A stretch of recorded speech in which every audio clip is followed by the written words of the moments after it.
Hijan dia Paul ganti tak songkul semua rumah.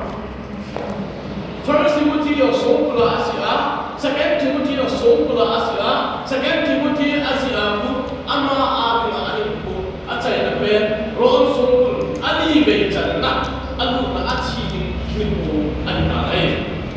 Dunia yo hi Paul ni mula aku ngai bu kilo dekat ben. Aci ni hi leo kan. Jangan bu kau Kun, tuy là tỷ lệ không nên làm. Chỉ nên hình là chỉ muốn chỉ thu được bao nhiêu đấy. Đang đi xây đồ cho mà sao không? Theo mà mình đang xây sao đi xây cái nào? Đang xây đồ chứ. Mỗi cái này không nào. Mỗi cái đồ chỉ đang cái này thì để có cái gì không này. Đi thế đi chỗ. Nah, sama mungkin pada ini lebih logik itu. Timothy itu di tulisan dia, orang kita rapture berarti apa? Yesus Kristus rapture aku tak kasih dunia tak senjata. Itu Timothy itu lah ini. Akak mana mungkin sama dengan. Ada yang Bible pun ini. Nah, Bible Mero ni memang tak jauh kita cuma ada, Bible kepada kita, gas bermuncul. Itu jauh Bible bersih itu sampai mana? Kalau Bible bersih itu jauh. Bible apa itu simbol kita jelas. Apa kita tidak tiada, mengapa kita tidak kita ama kita jadi betul ni Bible kalau tidak amal kita. Apa sahaja tak mahu dengan siapa. Khati kilo tu Bible. Jika pasal persen beritahu Bible kesindin kumalan juga ikat bebek kesindah dengan jumlah Bible sudah diberikan. Nah,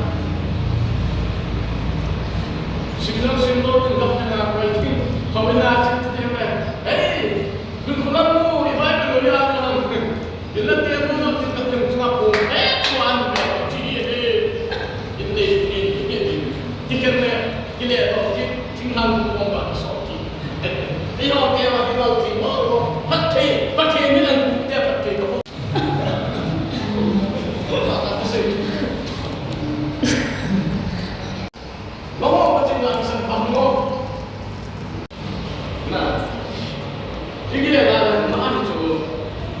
Ini sim sangat indah. Kamu celah sah, kamu mah ikut pindah dan lembut nak buat ni lawa. Mobile phone teknologi hot mobile phone nak com ina beting nak com ilumut ta ithau nota pakai nota ina kici lo tabang moy hit ko iman tawai pachin na kican ko pathe ta mo nota ko hi bebe ta chunna ai ma yo chile ka o pathe kasin lo ta o pathe ka chapa ta mo o pathe thim mai ka bolin hamma ape lingka ka ta limpi ta me chalo tahu ini, macam pakai macam ini. Pakai, hoi cilo tapi dah hoi lo. Pasal pun dia tinggal hoi lo. Kita hoi kacau ini esatan. Pasal pun dia yang begitu. Nah, Tulisan pada ini Bible cam Timothy first and second one in. Itu bila wasong ini ada undang boleh lekan sih. In all the letters we abang cai semai Hebrew kilo wahai solat tu, solat ni umi di akim muslim. Anda ini masa masih Hebrew kumai disipar solat tu.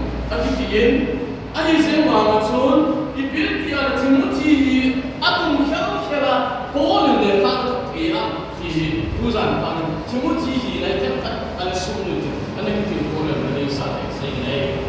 Jadi Timothy boleh tabang miham.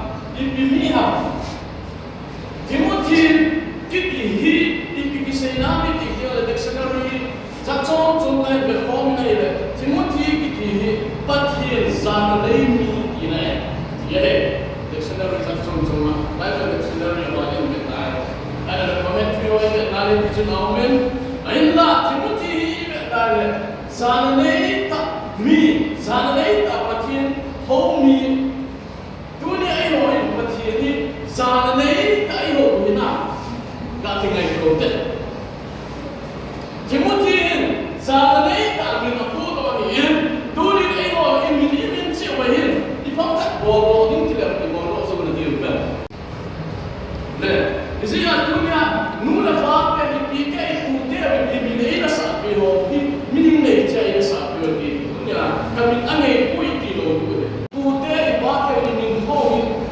to I kan ni ai na ko pe ni tu nya ka kai na cha ko Timothy a ko ni mu ti na mi nei ni a ki chen se ni he wa thiên sana ne ya o mi pa pathin zana ne ya ho ti na ani ya ma ni dei kani ke cha ngai ho ti nga class abang sarwai to ma kan se ho dai to we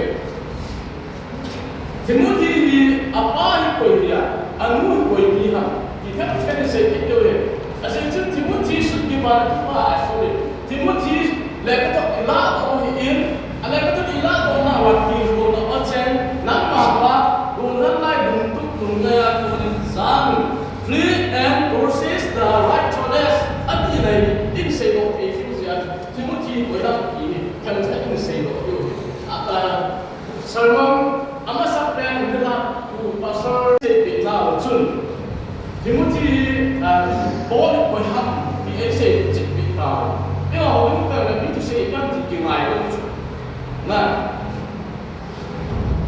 tu say pa ho ma tu ni hu so ye tin oh tu na ki sa chi ni tin cái đại tu ki na ya kan to lo ye la ye na ho iti tun Paul mo ni be na le Greek ni no la hi na la le Greek ni te ni ching ta he le ex ku so lu chang ta na pa na chang ko ma chang sum tu sim na chun Timothy apa ko ya anu ko ya ni chen ta na mo che te ba ni e di chu khat na ni chun apa ko mi ha mi ti te le Greek ni a hi ki a se ye amin ma se lo na hi atni na ni na anu ko ya ha mi ti le Jews mi a hi amin ma se lo na hi e no hi adam ki boy lo chu Bible tu na ko ka tu ki se yong hi ito pi mo yong hi Timothy nu le fa chu Greek ni Jews mi amin ma se ito ko ji bo na na boy ki tu se lo mo se ti tu ngai da na te ku ngai ni na le abang ki na chi ya mi ti ai le itu pi so le na ba nang lai mo hi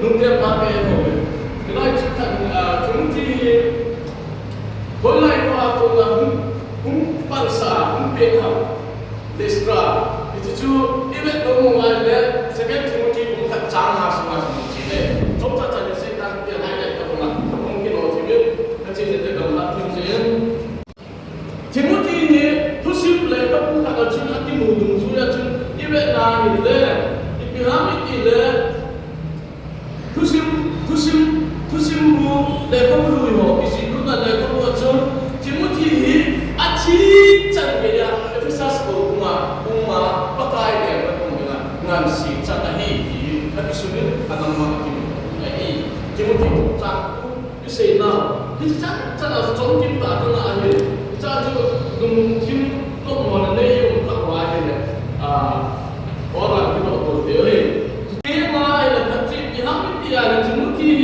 koi lai ko na hum pe ka ha mi ti ai le a pe tha na cha ba se ko in a hin la het thei ding ta ha chi ki ha mi ti ai le